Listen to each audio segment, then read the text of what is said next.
Hey, welcome back to another episode of Wounded Breeding. So let's see, today what we're going to talk about, wait a second. What do you got there behind your ear?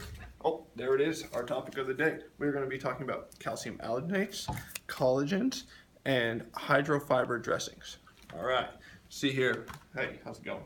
Always introduce yourself to the patient. Don't just focus about the whole end of the patient, think about the whole patient. Create that relationship.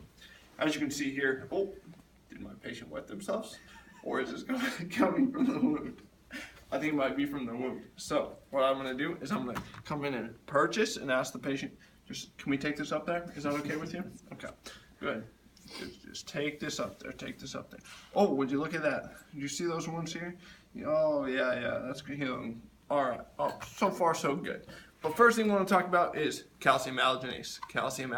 You want to know a good example of calcium alginase? Sea sorb. So think about the sea, filled with water, lots of moisture. It's phenomenal. But we want to absorb some of that moisture and create nice maintained moisture in the wound bed. Sea sorb is actually derived from seaweed actually found in the sea, believe it or not. And look at this. You feel this? Feel that woven texture of the sea sorb? Not adherent or anything. So what I'm going to do is we're going to clean this wound. We're going to put some saline on it, but we want to keep a sterile environment. And I'm going to go ahead and just pack this wound with the sea sorb because there's that moisture there. I want to keep that moisture within the bed. Moisture within the bed is good, but moisture out of the bed, not good. All right. And another thing I would then do with the calcium alginase is have another dressing, so it requires a secondary dressing, so that's not really good. One of the other bad things about I'll get to the contraindications for other type of absorbent in just one second. The next absorbent one we're going to talk about is hydrofibers.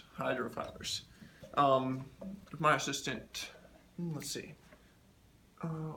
Yep, that's where I put it. Look what I found here. My hydrofibers. Look at this great example here. This is aquacell foam. Look at this, aquacell. All right. So one of the things with the aquacell is it's a nice, soft, sterile dressing, and just like the calcium alginase, it's going to help create the moisture within the bed. And a great advantage is we're creating an environment for autolytic debridement. That way I don't have to use sharp.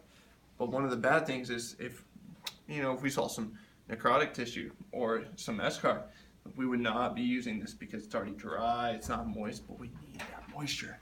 It's good. Oh, hi, yeah, welcome to the show. How's it going? Hey, yeah. Special guest, Ellen from the Ellen Davis Show. That's phenomenal. That's great. So, what we want to do is just wick away any moisture kind of around the bed, but also just keep them optimal, maintained, promoting autolytic debridement with this one. And lastly, real quick, stay with me. You guys liking this stuff though? My last one is collagen dressings. So collagen dressings, what they do is they help numerous types of cells migrate towards this one. We want certain fills like neutrophils and some fibroblasts and keratinocytes coming to this wound to help enhance the healing process. Some disadvantages of this, it also requires a secondary dressing. It's not indicated for 3rd-degree burns, and it requires me to also just make sure I always clean the wound, and it's not effective on any types of necrotic tissue.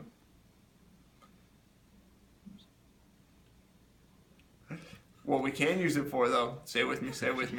Thought came to mind, that little light bulb, it's coming here, comes back to you, and boom, there you got it. So some advantages and types that you use it for is kind of like some bed sores.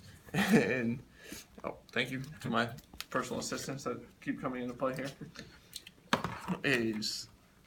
So we can do it for bed sores, minor burns, foot ulcers, chronic wounds, large open cuts. So we're just gonna imagine this is actually healing well. This large open cut is now a small cut, but what we can do is just place it right around the bed. As you can see, it's a little donut hole. Don't try to eat it though. Yeah, don't eat wounds. And then you can just place it around. and then it just peels right off. Look at this. Look at this. Just purchased. Look at that. Look at that. And then, boom, there you have it.